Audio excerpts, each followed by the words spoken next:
Bon, bonjour à tous. Merci de nous avoir rejoints là pour ce webinaire autour de la formation soudure en réalité virtuelle. Donc, on va vous présenter aujourd'hui les outils de Soldamatic, donc qui est un simulateur de réalité augmentée pour la soudure conçu et fabriqué en Espagne par la société Siberi, donc avec notre ami Jorge ici présent. Donc, on va essayer de faire les choses de manière très pratique, commencer par une présentation de l'outil et puis je dirais de son histoire et de ses caractéristiques. Et puis ensuite, ça sera une démo de la façon de l'utiliser, des résultats obtenus. Voilà. Aujourd'hui, pour information, donc Soldamatic, c'est probablement le simulateur de soudure le plus vendu dans le monde, en tout cas en Europe sans aucun doute. Et c'est celui qui a la performance la plus proche de la réalité et reconnue par de nombreux industriels. Donc, c'est ce qu'on va essayer de vous montrer aujourd'hui. Jorge, je te propose de prendre la parole. Merci beaucoup Cyril et bienvenue à tu et merci d'être ici aujourd'hui. Je m'appelle, comme Cyril l'a déjà dit, Jorge Carrasco, ou Georges, vous pouvez m'appeler Georges, de la société Siberi, c'est-à-dire nous sommes les fabricants des simulateurs de soudage propulsés par la réalité augmentée Soldamatic.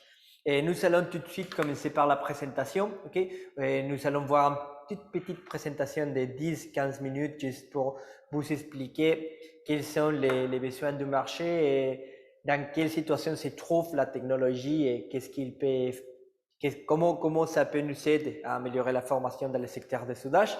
Et après ça, nous allons passer directement au simulateur pour voir comment ça fonctionne et pour vous faire une démonstration. À la fin, nous laisserons quelques minutes pour vous laisser poser des questions si vous les savez. Et rappelez-vous que la session va être enregistrée. Et voilà. Comme Cyril l'a dit, aujourd'hui, nous allons parler de comment la réalité augmentée peut nous aider à transformer la formation en soudage. Donc, tout d'abord, ce que nous allons voir, c'est les besoins qui existent aujourd'hui par rapport au secteur des soudages. C'est-à-dire, nous savons que les soudages, c'est une métier extrêmement importante et qu'il y a un manque de main-d'œuvre bien qualifiée dans tout le monde.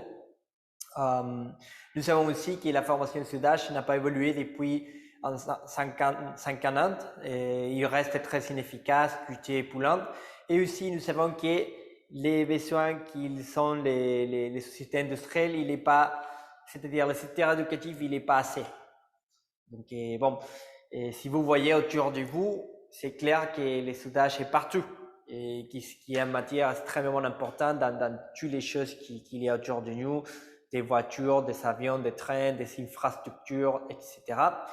Et une autre chose que nous savons, c'est qu'il y a une pénurie mondiale de compétences. C'est-à-dire qu'il manque de main-d'œuvre bien qualifiée par tout le monde et ça a beaucoup de conséquences sur l'industrie. Et nous savons qu'il y a des défauts de fabrication, qu'il y a perdre des talents, perdre des soudages, augmentation des coûts de main-d'œuvre, coûts de recyclage à chaque société.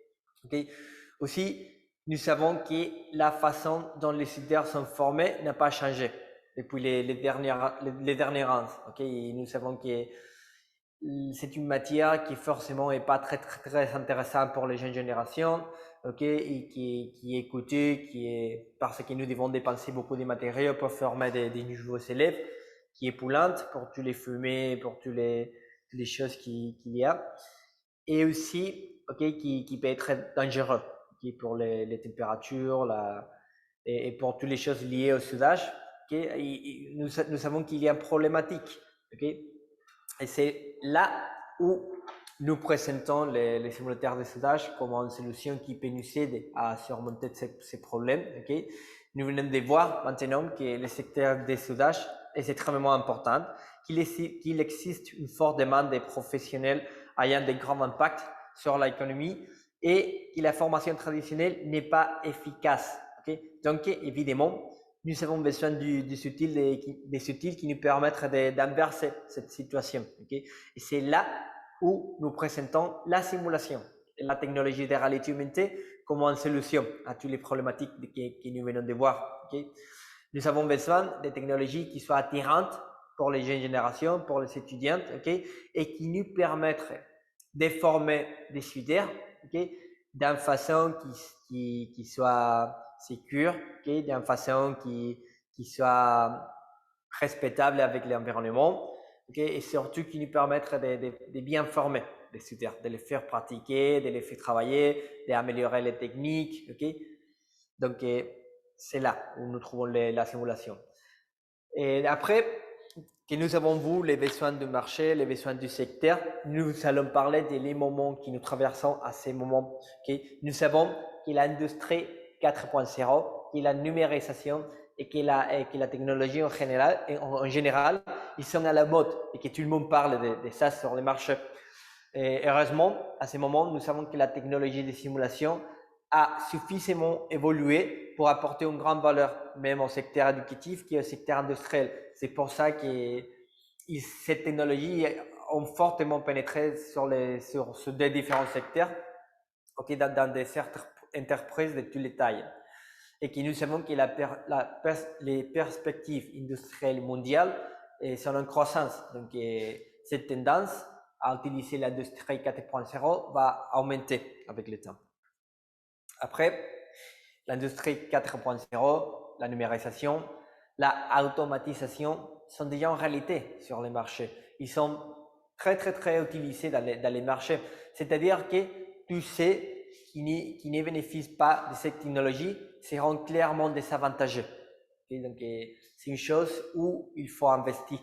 Après, dans un prochain webinaire qui nous feront peut-être les mois prochains, nous parlerons de la possibilité de connecter un bras de soudage robotisé sur un simulateur soldamatique, pour pouvoir former des opérateurs de bras de soudage robotisés. Mais ça, nous le verrons après. Pour l'instant, nous resterons sur les simulateurs pour la formation manuelle. Donc, ça que vous voyez, c'est exactement ça que nous proposons.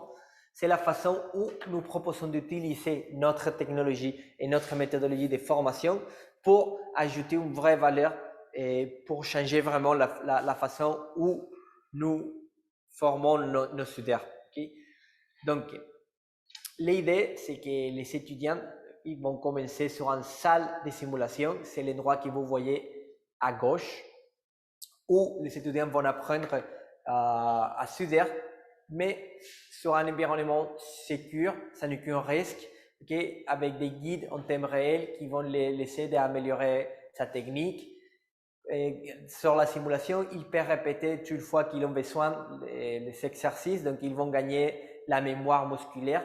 Et une fois qu'ils sont prêts, ils vont passer à droite, qui est un vrai atelier avec des vraies machines où ils vont valider ce qu'ils viennent d'apprendre.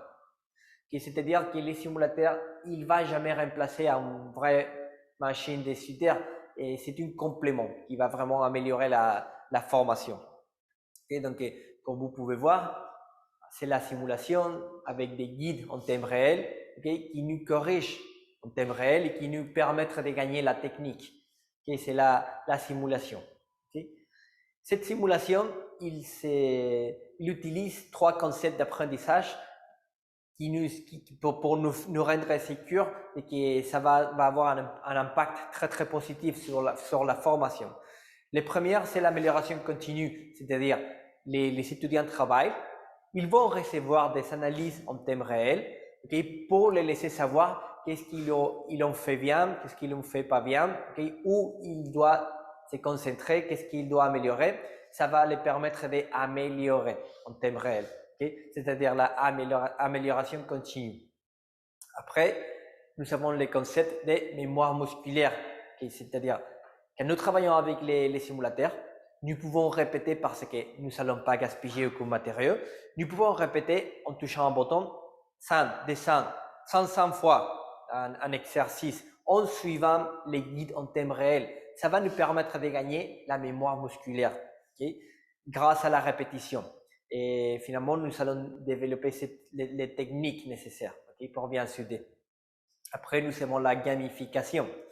Les élèves se sentiront mis au défi d'améliorer leurs notes, et même plus intéressant, ils vont se battre avec leurs collègues, pour améliorer la puntuation de eux. Cela motivera l'étudiant à se développer le plus rapidement possible et à plus travailler. Après, plusieurs études réalisées, nous avons pu trouver des avantages empiriques et objectifs de l'application de la formation augmentée que nous pouvons énumérer ici. Vous voyez que tout d'abord, il va y avoir une réduction des thèmes réels d'atelier. Évidemment, nous pouvons diviser nos students entre la salle de simulation et les vrais ateliers. Ils vont passer plus de temps en pratiquant sur le simulateur, c'est-à-dire qu'il va y avoir une vraie réduction des temps que les étudiants vont passer au vrai atelier. C'est clair que ça vient accompagner d'une réduction des coûts, que nous n'allons pas gaspiller tellement de matériaux parce que nous allons travailler sur le simulateur. Nous savons vous aussi qu'une partie plus grande des étudiants qui travaillent avec les simulateurs vont recevoir des certifications officielles de soudage. C'est clair qu'ils vont passer plus de temps en travaillant, en faisant des exercices pratiques. Et tout ça avec un risque.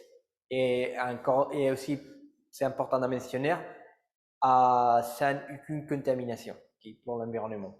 Et avant de finir la présentation, très rapide, simplement pour mentionner un cas d'étude réel qui c'est la société Alstom avec laquelle nous travaillons depuis longtemps pour former ces soudeurs. Ça que nous faisons avec eux. Et chaque mois, ils doivent former 12 soudeurs professionnels en utilisant leurs propres documents démo de Alstom, en utilisant une pièce réelle que nous avons développée dédiée aux besoins de Alstom. Le problème qu'ils savaient, c'est que les coûts d'aluminium requis pour les pratiques d'atelier étaient très élevés. Et aussi, il veut diminuer l'impact énergique et environnemental des procédés de soudage. Ce que nous les avons offert, c'est d'utiliser la simulation. Et ce qu'ils font maintenant, c'est avant la formation des 12 soudeurs qu'ils ont besoin chaque mois, ils utilisent 3 semaines la simulation, les simulateurs, et 1 semaine les vrais ateliers. C'est une formation mixte avec les simulateurs. Et ils utilisent, et nous verrons après que nous pouvons utiliser les documents démo de chaque société pour travailler avec les simulateurs. Et ils ont travaillé sur les pièces que nous avons créées pour Alstom. Et finalement, les valeurs qu'ils ont eues, c'est qu'ils peuvent sélectionner des personnels qui possèdent les qualifications nécessaires. Ils ont réduit les coûts de formation entre 30 et 40%. Ils peuvent auto-évaluer chaque soudeur et les valider avant de passer au vrai atelier. Évidemment, il peut minimiser l'impact environnemental et les risques physiques. C'est un cas d'étude très intéressant avec lequel nous travaillons, ça fait. Bon, maintenant que nous avons fini avec la présentation, rappelez-vous que si vous avez des questions, vous pouvez les poser à la fin de la session. Ce que nous allons faire maintenant, c'est de faire un petit démo sur le simulateur lui-même. Et nous commencerons par voir les éléments physiques. Nous avons ici avec nous le simulateur lui-même. Vous pouvez voir que tout d'abord, le simulateur, il n'est pas plus lourd qu'un ordinateur normal. Et pour les connecter, j'ai besoin simplement de les brancher. Je les branche et je peux travailler avec lui. C'est-à-dire qu'il est vraiment flexible et il est vraiment facile à installer. Je peux travailler avec lui ici ou sur une autre salle, très facile à faire. Et l'idée ici, tout le temps, c'est d'imiter une vraie machine à souder. C'est pour ça que nous avons tous ces boutons ici qui nous permettent de changer les voltages, de changer l'ampérage ou la vitesse du fil, de changer les gaz. Ça, c'est vraiment important pour apprendre à souder, de savoir faire les réglages de la machine. Donc, évidemment, ça va me permettre d'apprendre à mes étudiants comment faire les réglages, mais s'ils se trompent, s'ils font quelques erreurs, ça va avoir un impact sur la simulation. Et vous allez voir l'arc d'une façon différente, vous allez écouter l'arc d'une façon différente. Donc, ça les permettra aussi d'apprendre comment ça se voit ou comment ça s'écoute s'il fait des erreurs en faisant les réglages de la machine. Après, en suivant notre idée d'imiter une vraie machine, nous allons travailler avec un vrai masque. Vous pouvez voir ici. À l'intérieur, on a un petit écran qui nous montre l'écran des simulateurs. Et sur les panneaux frontaux, nous avons des petites caméras qui permettrait à nous-mêmes de voir l'environnement où nous allons travailler, parce qu'ici, on travaille avec la réalité augmentée. Ce n'est pas la réalité virtuelle. Quand nous travaillons sur la réalité virtuelle, tout l'environnement est simulé. Mais avec la réalité augmentée, il y a une partie qui c'est la réalité et il y a une autre partie qui est simulée. Okay? C'est pour ça qu'on utilisera les caméras pour voir l'environnement et les simulateurs vont utiliser les deux caméras aussi pour transformer les petits marqueurs que vous voyez ici sur une simulation. Okay? C'est-à-dire que nous verrons notre table, nous verrons notre positionnateur, mais les pièces ils vont être transformées sur des vraies pièces de soudage. Okay? Ça, nous les verrons pendant l'exercice. Après, nous avons des torches. Okay? Ça, c'est un élément très, très, très important parce qu'ils sont des vraies torches de la marque Avicor Bincel. Okay? Pourquoi ça, c'est tellement important? Parce que c'est une vraie torche, c'est-à-dire il a les mêmes poids, okay? C'est exactement pareil que travailler avec une vraie torche. Ça me permet que quand je commence à travailler, je commence à développer, comme j'ai déjà dit, une mémoire musculaire, okay? Qui va me donner une technique, okay? Qui va me permettre de répliquer ce que je viens d'apprendre sur les vrais ateliers, sur des vraies machines. C'est pour ça que c'est vraiment important de dire qu'ils sont des vraies torches et que si je branche les torches sur une vraie machine, je peux souder avec eux. La seule différence, c'est que nous avons ici les petits marqueurs qui nous permettra de lancer la réalité augmentée. Nous avons Micmac ou semi-automatique, okay? Et nous pouvons aussi travailler SCO. Nous avons TIG, évidemment. Okay? Ici, on a la même logique. C'est une vraie torche avec les mêmes poids. Okay? Et après, évidemment, nous avons l'électrode, okay? Avec la baguette. Avec cette torche, il y a une chose qui est vraiment intéressante. Nous avons un petit moteur à l'intérieur, okay? Que quand nous travaillons, ça va consommer l'électrode.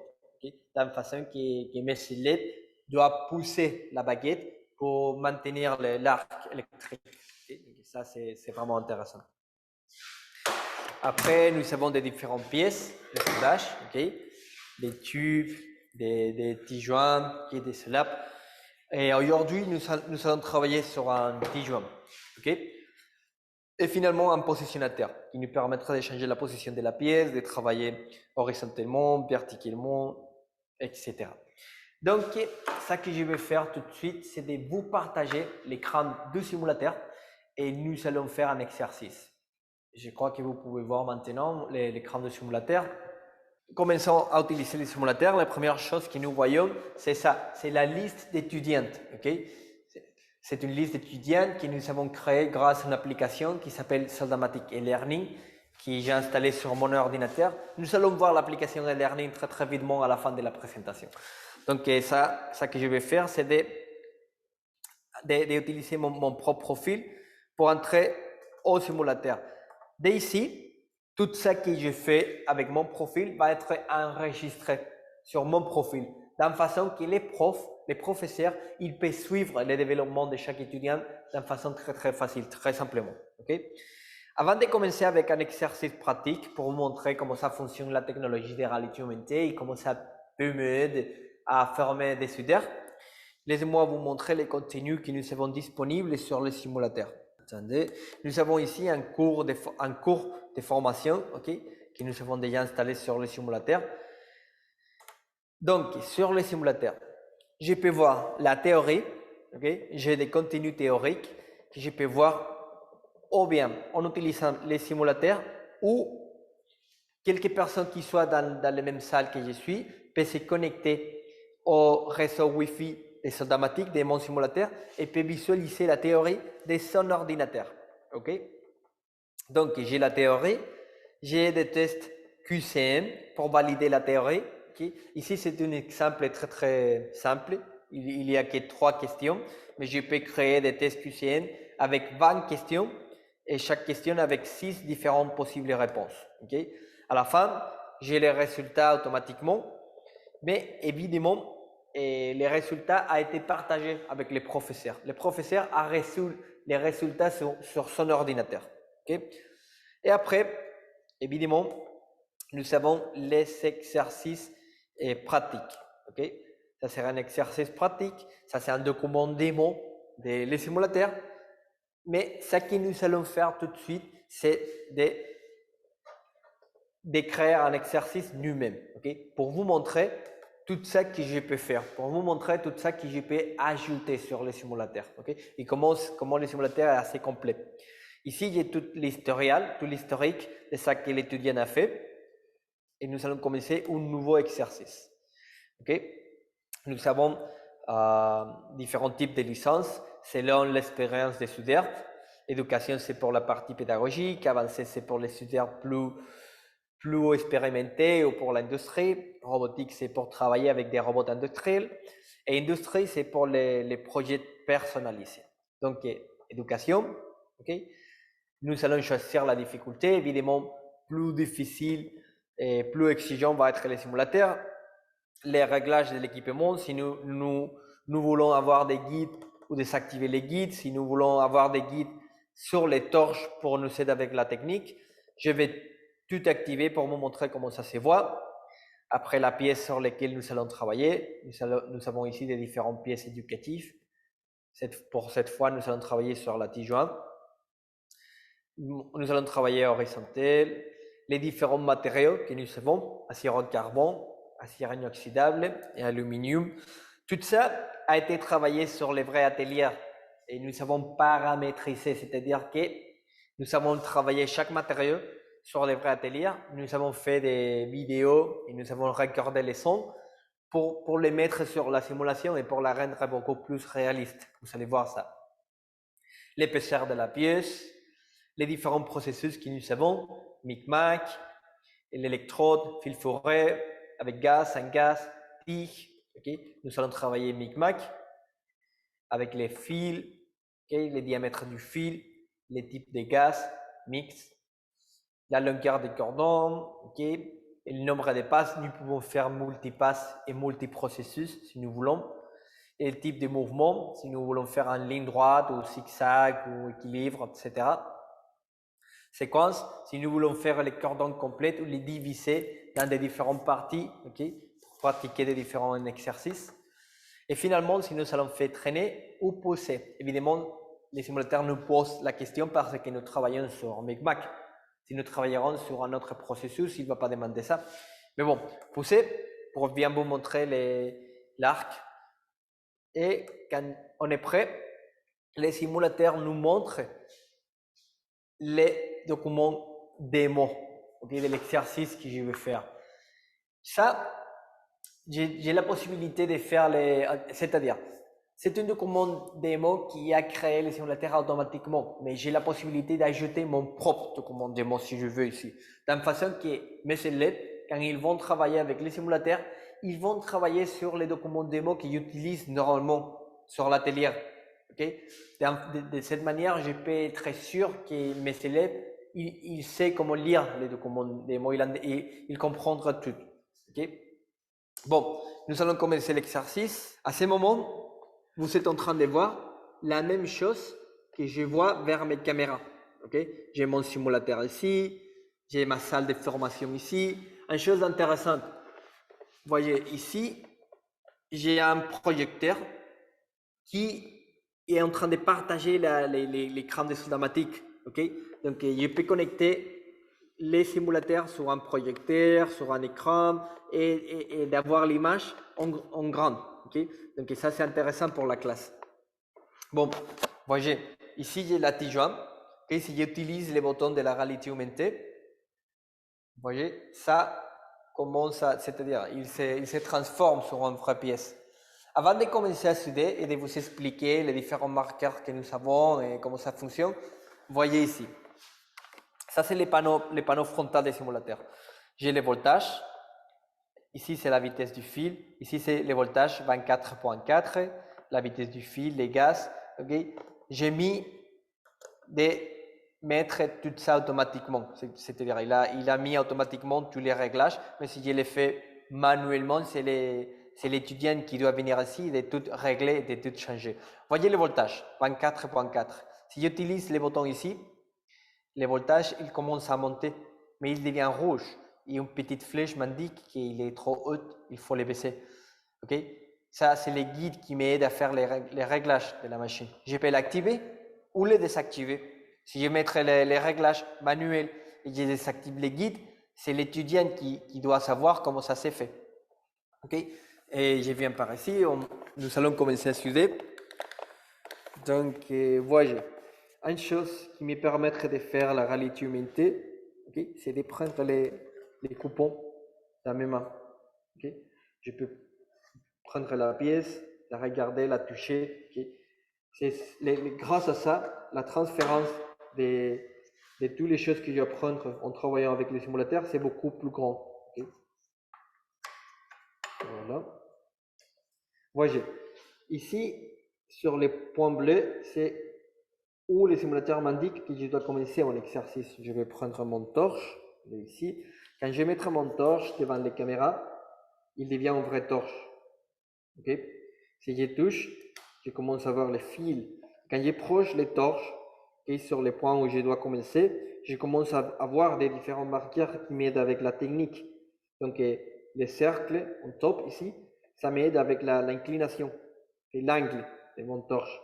Si l'angle est correct, les marqueurs deviennent verts. Si l'angle n'est pas correct, rouge. Une petite flèche m'indique où je dois bouger la torche pour avoir une bonne inclination. Okay? Après, sur les points, on voit un marqueur qui m'aide avec la distance de mon torche. S'il est trop proche ou trop loin, il devient rouge. Vert, c'est la position correcte. Et quand je commence à souder, vous allez voir qu'ici, ils vont apparaître des petites flèches bleues qui se bougent sur une certaine vitesse. C'est la vitesse de soudage correcte. Je dois imiter la vitesse des mouvements des deux flèches bleues, sinon ils vont devenir rouges. Et aussi, prêtez attention à l'essence, il est réaliste. Voyez. Vous voyez les deux petites flèches bleues, si je vais très vite, il devient rouge. Si je mets mon torche très loin, il devient rouge. Je vais avoir la porosité là. Okay? C'est un défaut. Si je me déplace très lentement, il devient rouge. Et sur des pièces qui sont très fines, je peux la traverser. Okay? Même chose si je joue avec les angles. Vous voyez.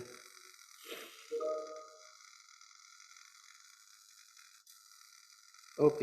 Et ici, l'idée c'est de pratiquer, jusqu'à ce que je suis capable de me maintenir en vert tout le temps. Bon, ici on a le résultat. Bon, je sais qu'il n'est pas très joli, mais bon, j'ai joué avec les torches pour vous montrer comment ça se voit. La même chose, je peux prendre la pièce et de voir les résultats. Okay? Vous voyez les éclaboussés, les projections. Okay? Donc, une fois que j'ai fini, c'est le moment d'avoir l'analyse, l'évaluation de l'exercice que je viens de faire. Et de voir comment le simulateur il peut me corriger et m'indiquer qu'est-ce que je suis en train de faire bien et de faire mal. Une fois que j'ai fini, voyez, nous avons ici l'analyse de l'exercice que je viens de faire. Okay? Ça, c'est une partie très, très, très importante. Vous voyez ici, sur les coins à gauche, on a la ponctuation. Okay? Les rouges, c'est-à-dire que je n'ai pas passé l'exercice. On a 13 choses qui analysent les simulateurs. Les paramètres du geste, c'est la technique. Les maximum, c'est 100. Et les minimum pour passer l'exercice, c'est 90. Je n'ai pas eu 90, donc j'ai raté la part par rapport à la technique. Ça, les paramètres du geste, c'est la moyenne entre l'angle de travail, ça a été plus ou moins bien passé, sauf à la fin, j'ai fait des bêtises. L'angle d'avance, les stick-out, c'est la distance de mon torche. Okay? C'était pas stable, c'est pour ça que j'ai pas passé ça. La vitesse, c'est clair, où je suis allé très vite. Vous voyez que les cordons deviennent plus fins, où j'étais trop lente, les cordons deviennent plus gros. Bon, je vais pas passer là. Et la trajectoire, c'est la précision. C'est plus ou moins bien. Ici, on voit où j'ai joué avec les angles, où comment j'ai perdu un petit peu la précision, mais bon, pour le reste, rappelez-vous que j'ai travaillé ici en facile, donc les simulateurs, il n'est pas tellement exigeant.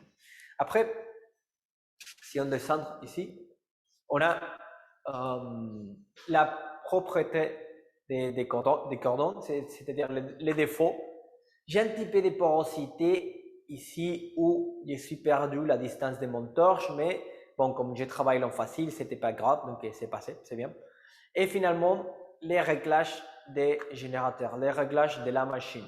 Comme j'ai mis tout automatique, j'ai rien touché, c'est parfait. Mais si je l'aurais fait manuellement, il m'aurait corrigé ça aussi. Ok?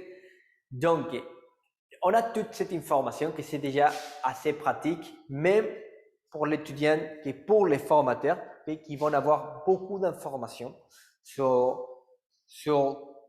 comment l'étudiant travaille, où il doit améliorer, où il doit faire attention. Après de tout ça, nous pouvons faire une inspection du cordon que nous venons de faire. Okay. Voyez, nous pouvons nous bouger par ici, de tout voir. Okay. Nous pouvons voir une vidéo de l'exercice que nous venons de faire. Okay. Nous pouvons l'arrêter où nous voulons. Nous pouvons voir les graphiques en temps réel. Okay. Par exemple, vous voyez ici, la graphique, il m'indique ici sur le stick out. Okay. Vous voyez clairement ici que l'étudiant il va perdre les stick out, okay, à ce moment, et après il va les récupérer. Donc si on revient à l'exercice, à la vidéo, okay, on peut changer un petit peu l'angle, on va voir comment effectivement ici il a tout raté les stick out de la distance, okay, et après il va les récupérer. Ok, encore la distance. Ah bon, ici c'est mieux. Donc, imaginez-vous que j'ai le projecteur, je peux répéter les vidéos devant mes étudiants, je peux les montrer ça que je veux. Ça, c'est extrêmement pédagogique et pratique, okay? Pour les montrer à des étudiants des défauts, des choses qui ne sont pas bien fait et tout ça. Et avec une vraie machine, ça, c'est pas possible à faire. Et une autre chose, c'est que le professeur, il a automatiquement reçu l'exercice sur son ordinateur, qui est sur la plateforme e-learning. Donc, il peut revoir l'exercice quand il veut, toutes les fois qu'il veut. Et je vais vous montrer ça tout de suite, très très vite. Ok. Finalement, nous avons ici les plateformes e-learning. Okay. Ça, c'est une plateforme que nous avons développée, qui vient toujours inclue avec les simulateurs de soudage, okay, qui on a installé sur l'ordinateur des formateurs. Ça peut être installé toutes les fois que c'est nécessaire. Si vous avez 10 formateurs, nous pouvons l'installer 10 fois, 15 fois, 20 fois. Ça me permettrait de synchroniser mon ordinateur avec les simulateurs. Okay? Et ça me permettrait de créer des cours, des contenus avec la théorie que nous avons vue, avec les tests QCM, avec des exercices pratiques. Okay? À l'intérieur de chaque cours, attendez, ça me permettrait de suivre le développement des cours, de faire des différents rapports. Okay, je peux faire des rapports des élèves, les puntuations générales de chaque élève, la puntuation générale de toute la classe par rapport au cours. Okay. J'ai beaucoup d'informations ici. Après, j'ai la liste des élèves. Okay. Ici, ils sont tous mes élèves. Évidemment, je peux créer c'est-à-dire n'importe quelle quantité des élèves. Et je peux évidemment supprimer quelques élèves si je veux le faire. Et voyez, si je rentre sur un étudiant, je peux voir tous les graphiques, je peux faire des rapports de tout ça. Okay. Je peux voir ça que l'étudiant vient de faire. Attendez.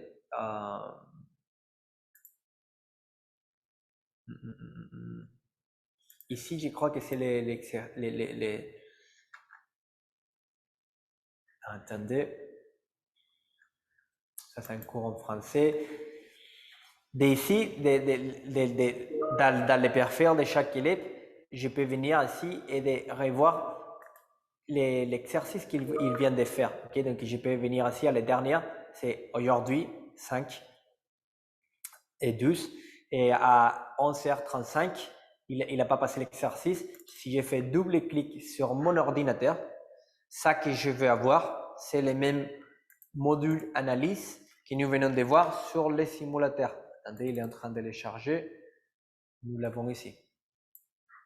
Ok, c'est exactement les mêmes modules d'analyse que nous venons de voir sur le simulateur, sauf que nous l'avons sur les ordinateurs et que je peux les voir aujourd'hui ou après une semaine ou après un mois. Et j'ai toujours cette information avec moi, ok, et j'ai toujours pu réviser ce que mon étudiant a fait. Ok, donc j'ai beaucoup d'informations.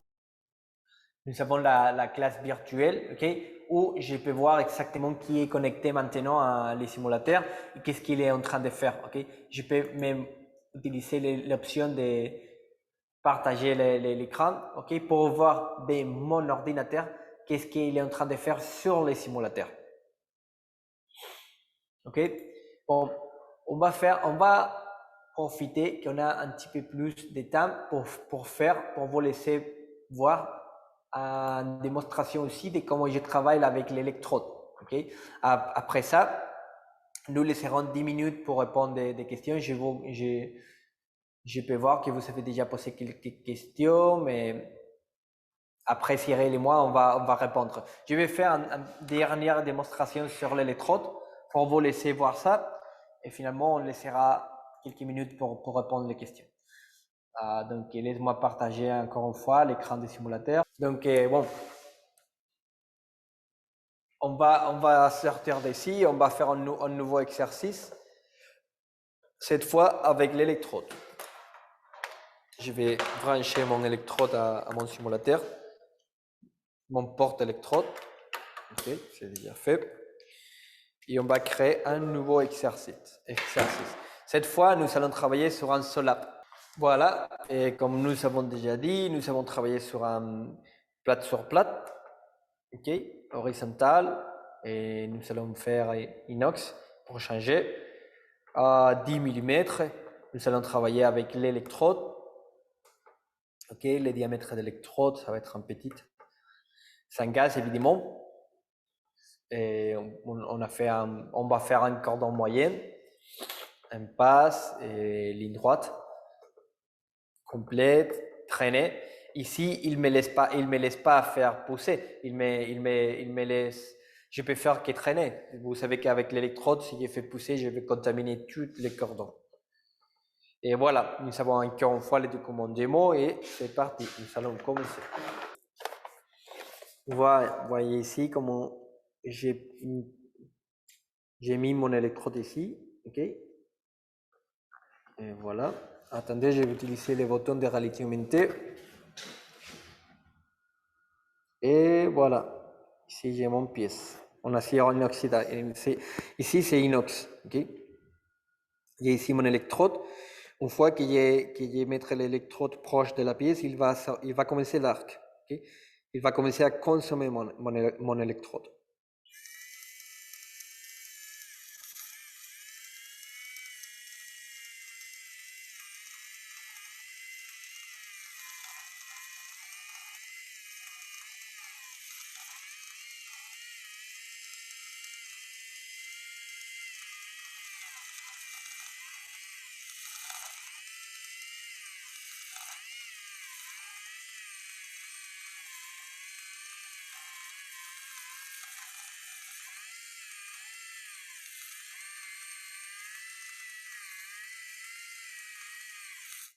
Ici, c'est exactement les mêmes idées. On a les marqueurs pour m'aider à me positionner, pour gagner la technique. J'essaie de respecter les marqueurs. Vous voyez, comme l'électrode a été presque tout consommé. Okay? Et évidemment, j'ai la scorie, que je dois nettoyer la scorie pour faire que mes étudiants ils s'habituent à nettoyer la scorie à chaque fois qu'ils finissent l'exercice. Donc, vous voyez, attendez, je vais utiliser les boutons de nettoyer la scorie, c'est ici. Et voilà, tout est prêt. J'ai beaucoup déséclaboussé parce que mon arc n'était pas très stable, mais bon, ça marche. Nous allons canceller l'exercice pour voir l'analyse avec l'exercice avec l'électrode. Et voilà, cette fois j'ai passé l'exercice. J'ai 81 Et la longueur des cordons, comme j'ai déjà dit, c'était pas parfait, c'était pas très très stable et c'est pour ça que j'ai beaucoup de projections, des éclaboussés. Mais bon, pour le reste, plus ou moins ça marche. La même chose. Je peux revoir l'exercice. Ok.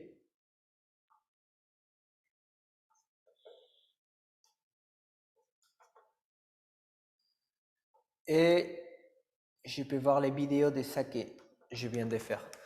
Dans les vidéos aussi, je peux me bouger okay, pour voir l'exercice des différents angles. Vous pouvez voir comment l'arc, l'intensité de l'arc, ça change. Si j'ai l'électrode très très proche ou très loin, okay, nous pouvons voir la différence. Okay.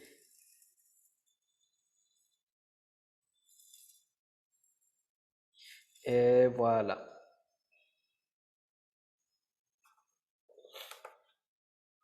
Okay. Bon, donc je vais arrêter de partager. Donc jusqu'ici, on a fini avec la démonstration. Je sais qu'il y a beaucoup plus de choses à voir. Mais bon, vous savez que vous pouvez contacter IRM quand vous voulez pour faire un démo vous-même, okay, personnellement, et pour essayer vous-même la machine. Et nous allons voir qu'est-ce que nous avons sur le chat. Alors, sur le chat, nous avions une question de M. Martin qui est à La Réunion là, sur le prix du simulateur. Et donc, je lui ai répondu sur le chat en lui précisant qu'effectivement, il y avait deux approches sur la partie logicielle, soit un abonnement annuel, soit une licence perpétuelle. Et que, en fonction, voilà, on avait un budget de démarrage aux alentours de 10 000 € pour une location, une licence annuelle, et aux alentours de 20 000 € pour un investissement dans une licence perpétuelle. Bien évidemment, en tenant compte du matériel. Une petite question, Rolré, est-ce que tu peux nous montrer un petit peu les pièces complexes? Oui, bien sûr. De oui, j'ai des pièces complexes avec moi ici. Attendez. Par exemple, nous avons ça d'ici. Ça, c'est un des plus populaires, okay? Surtout sur les secteurs éducatifs.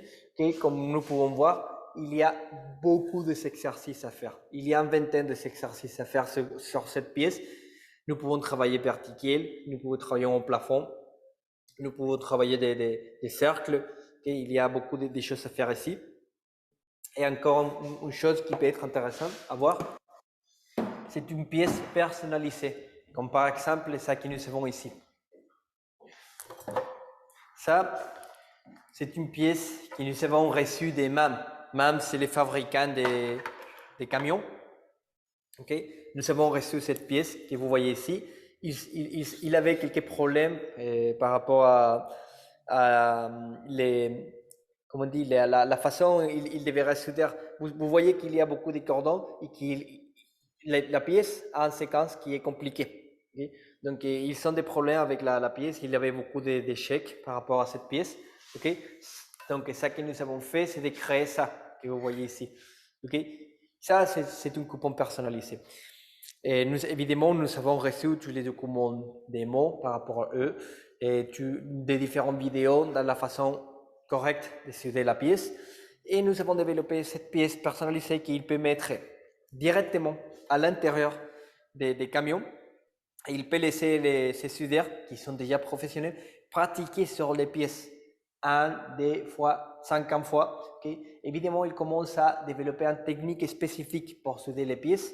Okay. Donc, ça a une valeur énorme pour la société.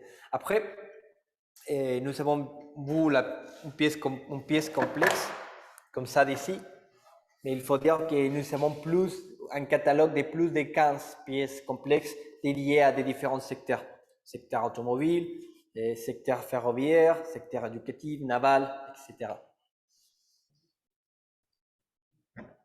Merci pour la question, Cyril. Si vous avez des autres questions, c'est le moment de les mettre sur le chat. Donc effectivement, on peut signaler qu'il y a une grande diversité de pièces qui permet d'orienter les exercices sur des domaines particuliers. Donc, comme tu disais, l'automobile, le naval, l'aéronautique et d'autres. Donc, suivant les formations ou le tissu industriel à proximité des centres de formation, vous pouvez choisir des pièces complexes plus ou moins orientées vers ces secteurs-là. C'est ça. Et d'ailleurs, je pense que parmi les prochains webinaires qu'on organisera, on essaiera de faire des webinaires un peu par métier, ce qui pourrait être intéressant de voir comment on aborde la thématique de la soudure sur des métiers. Exactement, exactement. Bon, voilà, je crois que comme pour j'ai l'instant, déjà il n'y a dit, pas d'autres questions.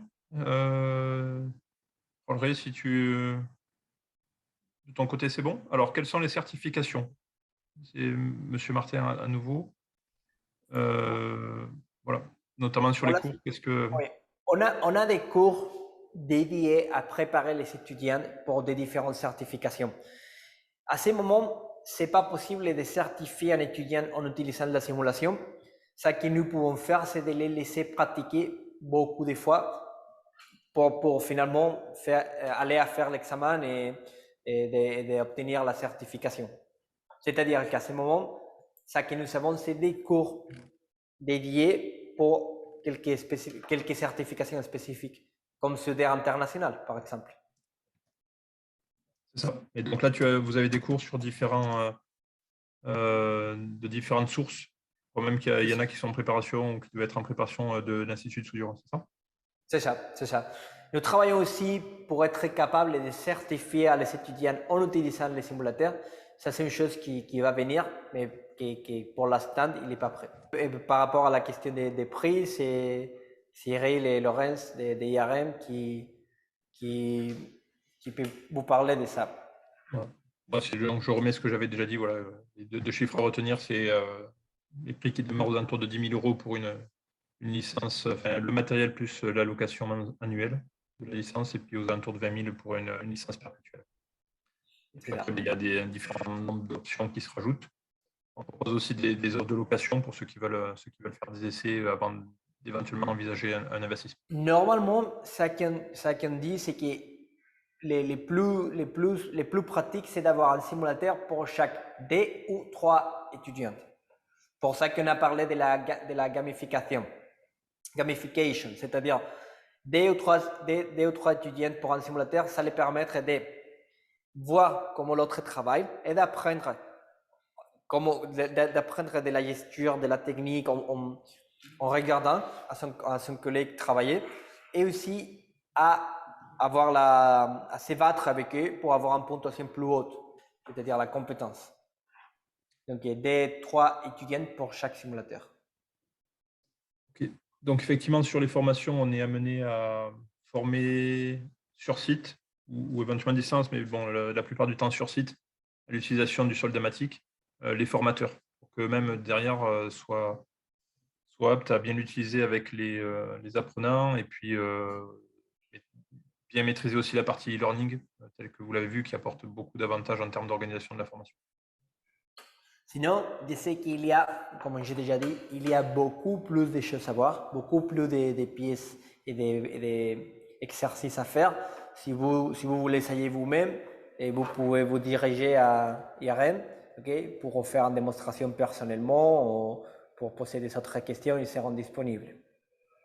Tout à fait. Je relèverai une petite question de mon côté. Aujourd'hui, est-ce que tu peux nous dire le nombre de simulateurs que vous avez en Europe et en France, éventuellement, si tu as une idée? Je sais qu'internationalement, on a plus de 1000 simulateurs dans tout le monde. D'accord. Et il faut que je te cherche la date spécifique sur la quantité de simulateurs qu'on a en Europe. D'accord. Okay. Aujourd'hui, il y a plus de 1000 simulateurs qui sont utilisés dans le monde. Il y avait une question de M. Jacot sur les gains en matière première. Est-ce que vous avez quantifié ça déjà sur toute une formation pratique de soudure, par exemple? En consommable de soudure. Tu vois, si par exemple un centre de formation fait l'acquisition de simulateurs de soudure, forcément le temps de pratique sur les vrais simulateurs, enfin les vrais postes à souder, va être réduite. Donc il y a un gain en consommable. Est-ce que c'est quelque chose que vous avez déjà estimé ou calculé? Bon, clairement, ça va dépendre des numéros de simulateurs et de la quantité de temps que les centres de formation vont utiliser les simulateurs. Ça dépend. Mais ça qu'on vient de voir, c'est que la réduction des temps que les étudiants passent dans les vrais ateliers, normalement, c'est plus ou moins la moitié, 50%. C'est-à-dire que si la formation, c'est un mois, au moins des semaines, ils vont passer à travailler sur les simulateurs de soudage. Et les autres des semaines, ils vont passer à travailler sur les vrais ateliers. Donc, des semaines qui nous allons économiser des consommables, des énergies, des métals, etc. Je ne sais pas si ça vous aide Donc à répondre à la question. grosso modo, on peut dire qu'il y a à peu près la moitié du temps en atelier qui peut être réduit, donc je dirais de manière proportionnelle la moitié des consommables. C'est ça. Et bien évidemment, ça dépend du nombre de simulateurs dans chaque établissement. Nous avons une étude d'études. Oui, nous avons des études d'études. Un fait pour la DBS, qui c'est l'association allemande de soudage, et l'autre c'est fait pour CESOL, qui c'est la société espagnole de soudage. Ils sont publics et vous pouvez les savoir. Est-ce que tu pourrais éventuellement nous faire passer le lien, soit de le mettre dans le forum de discussion si tu l'as tout de suite, sinon tu me l'envoies par mail et puis je transmettrai à Monsieur Jacot. C'est ça, pas parce qu'ici sur cet ordinateur je l'ai pas, je l'ai sur mon ordinateur, mais je peux te les transférer. Okay. Et donc Monsieur Jacot précisait que lui était organisateur d'une formation de 500 heures de soudure. Donc là c'est quand même une formation longue. Donc j'imagine que vous avez aussi des clients qui travaillent, qui organisent des formations longues et sur lesquelles l'impact du simulateur est en termes de… Oui, ça que je vous conseille à Monsieur Jérôme, c'est ça, c'est de vous mettre en contact avec Laurence ou Cyril, de les partager tous les détails et nous ferons une étude de comment ça peut impacter d'acquérir les simulateurs sur la formation. Nous pouvons faire une étude personnalisée à vous, c'est ça. Je copie la base de Laurence et la mienne. C'est ça. Dans le chat, comme ça vous pourrez nous envoyer un message. C'est bien. Okay. Bon, de manière générale, les retours, en tout cas sur Soldamatic, de ce qu'on peut voir, alors nous on a commencé sur le sujet il y a 2 ans. On a fait pas mal de démos maintenant dans les centres de formation, dans les lycées professionnels, etc. Et c'est vrai que c'est un des seuls outils de simulation en réalité virtuelle ou réalité augmentée où globalement on sent qu'il y a une vraie concentration et une immersion. L'autre jour, on était sur une démonstration, je crois que c'était Laurence d'ailleurs, et c'était un formateur de soudure qui faisait l'opération, enfin le test. Et quand il a fini, il a levé son casque pour voir la qualité du cordon, quoi. Et alors que dans les faits, une fois qu'on enlève le casque, il n'y a plus de cordon du tout. Mais ça donne une idée effectivement sur le réalisme de l'opération et de la simulation. Donc les retours sont très positifs de manière générale sur l'utilisation du Soldamatic. Voilà. Et effectivement, on a équipé, alors Monsieur Jacot est partie du réseau AFPA, là on vient d'équiper quelques centres AFPA, notamment sur la région sud. Il y en a quelques autres aussi un peu partout en France. Mais bon, voilà. Donc il y a notamment l'AFPA de Istres qui est utilisateur, qui a été formé il n'y a pas très longtemps. En fait, oui, nous travaillons avec AFPA depuis longtemps. Je sais qu'AFPA, il l'utilise suivant les simulateurs. Et il continue à acquérir des simulateurs, donc forcément, il devra être content. Il y a des lycées qui sont équipés, si, il y a beaucoup de lycées qui sont équipés en France. Donc formation Bac Pro BTS, il y en a effectivement beaucoup. Bah, écoutez, je crois qu'il n'y a pas d'autres questions. On va s'arrêter là pour aujourd'hui. Le webinaire a été enregistré, donc on va le publier sur YouTube d'ici quelques jours. Donc vous pourrez le partager avec les autres formateurs de vos centres. Et puis s'il y a des questions, vous avez l'adresse de Laurence et la mienne dans la discussion. Vous pouvez nous recontacter. C'est ça. Bon. Voilà, merci à tous. Et puis ça sera sûrement un prochain épisode au mois de juin avant les vacances sur un thème soit autour de la soudure robotique ou sur la soudure appliquée à des métiers, des secteurs d'activité particuliers. Merci beaucoup pour être venu aujourd'hui et pour les questions. Et bon, on continue. Merci beaucoup. Merci. Au revoir. Au revoir.